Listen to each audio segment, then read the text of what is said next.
So if you watch that and you're here as well, you're goated, because you're watching two videos on the same topic.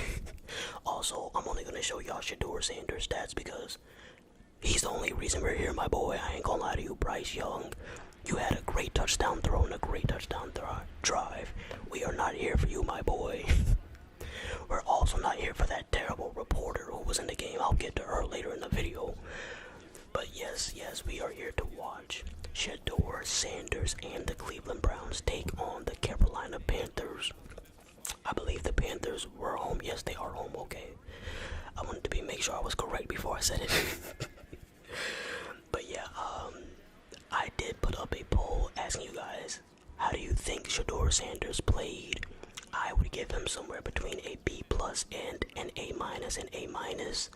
In that video, our recap video, I listed off the pros and the cons of basically his performance, and it was pretty well. It was pretty good. I was impressed mostly by his timing, his poise, his accuracy and power, his legs. Like, this dude should not have been a fifth rounder. And by the second drive, it was obvious that I don't know what the hell the other teams were thinking, but they didn't know what the hell they were doing. It was just obvious by the second drive how talented this dude was. But the game did start off slow for both offenses, the Panthers and the Browns. And then once the Panthers scored their first touchdown, it just went downhill for Carolina after that. I ain't gonna lie to y'all. You'll see a little bit in a second, but that is a bomb. What a throw right there by Bryce Young down the sideline. He was cooking at first. He was. Right here, Bryce Young putting the ball on the money. The Panthers went through three quarterbacks. It was this guy. I said this guy. Bryce Young, Andy Dalton, and then this guy named Plumber who was trash. That dude should really be a plumber. He needs to switch occupations. But yes, that was a fantastic throw by Bryce Young.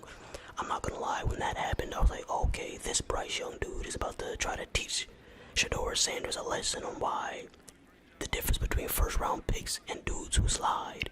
But then I was like, you know what? Come on, Shador, fight back. And then this is when Shador, the game is over for the Panthers right here. After this happened, nothing else good happens to them. So, the Panthers fans, this is it for y'all. But, yeah, we talked a little bit about both the pros and the cons of Shador's game. I talked about his timing, perfect time, and no pun intended. But, yeah, his timing was amazing. His feet, the way he was able to extend plays was amazing. His poise was amazing. I kept hearing the commentators say that the moment wasn't too big, and it never looked like the moment was too big. And now this probably was the game-changing play, the fumble on the kickoff, because that actually on the punt rather, because that set up this play right here. Poise, timing, accuracy. I told you he was putting the ball in some tough spots where it was like, nah, if he's late with the ball at all, it's in the defender's hands. Simple as that. Like, that's in between 2 or 3 defenders. Like, I wasn't gassing it. I was not gassing in our recap.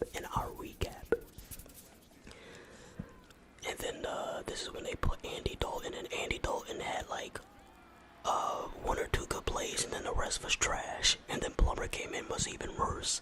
But yeah, man, this felt like a playoff game damn near, in terms of like the atmosphere and everybody being lit on Twitter or X. It felt like this was damn near a wild card game or something, bro. Like the energy, like that's how you know Shador's has that X factor, that it factor. You feel me? He's one of them ones. The Browns' pressure definitely started to do a lot better after the second quarter. The Browns on offense and defense kicked up in the second quarter. But yeah, that pass rush was starting to make its way to the Panthers QB, especially in the second and the third. Shador had a lot of short throws, some screen passes to his running backs and to his receivers. He did take like two or three shots down the field and completed one of them. So yeah, he impressed. He definitely impressed. He just has to throw the ball out sooner. Once he gets better instincts and starts throwing the ball out, he'll be easily a Pro Bowl caliber, I think, in the future. And I believe he did play against the starters. Like I said in a previous video, I know the Carolina Panthers started their offense defense. I don't know if they had their backups in or not. And oh my goodness, that is a great catch right there. Florea. Holy smoke, I thought that was going to be an overthrow by Shador Sanders, but it was actually now looking back at it, it doesn't even look that much of an overthrow. But yeah, in real time, I thought it was going to be an overthrow, and he just snatched it. Florea snatched it. That is definitely the catch of preseason. There might not be a better catch than that by anyone in preseason. That was insane. That was actually insane.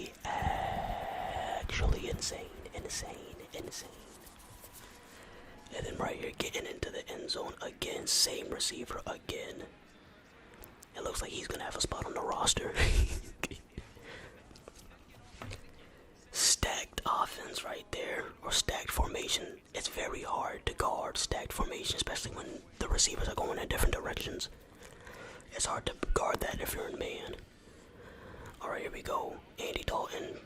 Panthers have the ball again, and I said, once the Panthers scored that first touchdown, the rest of the game was spooky as hell for y'all, I'm not gonna lie. It was super spooky. Super spooky. The Browns D-line just kept getting after the quarterback. And the crazy part is Myles Garrett wasn't even playing. That's crazy. Shador was throwing the backups because David Njoku wasn't playing either, so he was throwing the backups. And then this return happened. This was a good return. And then right here, Shador, I think he plays like 2 more drives and then they take him out. I stopped watching once they took Shador out, I'm not gonna lie to you. Because I knew the game was over with as well. They were already up like 24-7. Right here, Shador trying to escape, and he just got walked down right there. But he does. Oh, I'm not gonna spoil it. I'm gonna just let it play out. Good defense right there. Yeah, that has to be a throwaway. Once you don't get to your second read, you just need to throw it away, to be honest. I'm surprised his O-line held up as long as it did on some of these plays. Because I don't think he's going to get this much time in the regular season to throw. Yo, what is Andy Dalton doing? It might be time to wrap it up, Andy, I'm not going to lie. Well, that's a lie. If Joe Flacco can still be a backup, Dalton should still be in his prime years of backup activity. Oh, give me that. Yoinkers. Maybe not. Maybe not. Maybe he needs to hang it up after all. Play action rolling. Yeah, he just didn't want to. I don't know what the receiver was doing either. Was the ball a little bit behind him? Yeah. Yeah, that just didn't really have a chance, to be honest. Alright, let's see what Shador does. Can Shador put together another touchdown drive? Excellent throw. Tearing up the zone defense. He is tearing up that zone. And then let's see where they're going to motion the receiver. Oh, a little jet sweep action. Okay. Walking into the end zone untouched. And there goes Marshall. They didn't really show that many Marshall highlights, if any.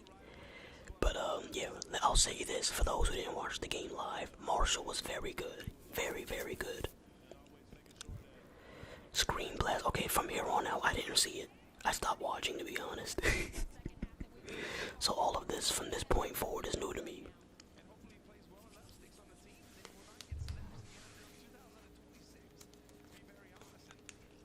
But yes, I hope everybody is doing.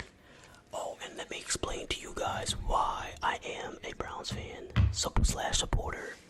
For you guys know, for the last 3-4 years, I've been looking for a new team to support on the channel.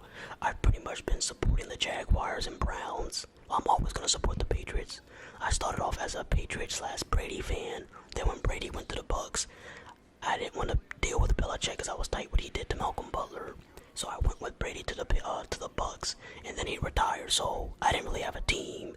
I could have just went back to the Patriots, but I was like, nah, they're ass. They're too trash. I'll support them from a distance.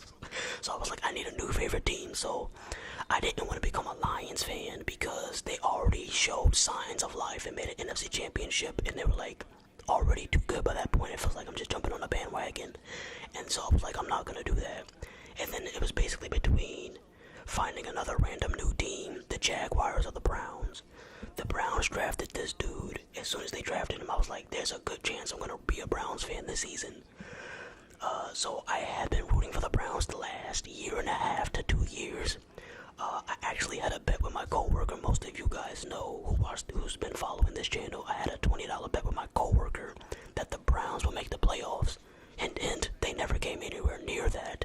Now, before you guys say, what were you thinking? I was assuming that Deshaun Watson would get closer to how he looked in the Texans.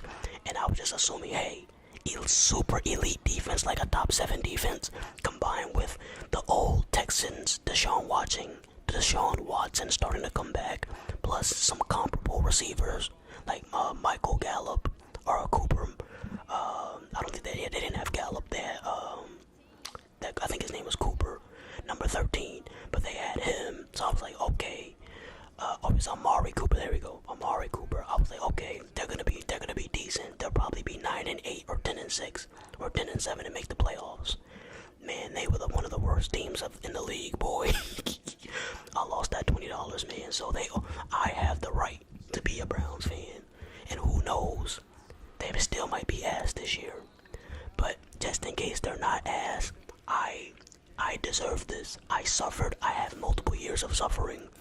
I supported them even when they didn't make the playoffs. I supported them all season, and they lost me $20. I deserve it. I deserve it. So, if they make the playoffs, I don't get considered a bandwagon, because I was a fan before Shador got there, and I already had $20 on them beforehand. So, I think I have the right to consider myself a fan. And like I said, who knows, they still could be trash. I'm just saying, whenever they do become good, I think I have the right to at least say, hey, I was a supporter before y'all even became good. You know what I'm saying? But alright, I'm out of this. Peace. Hope y'all guys have a good week.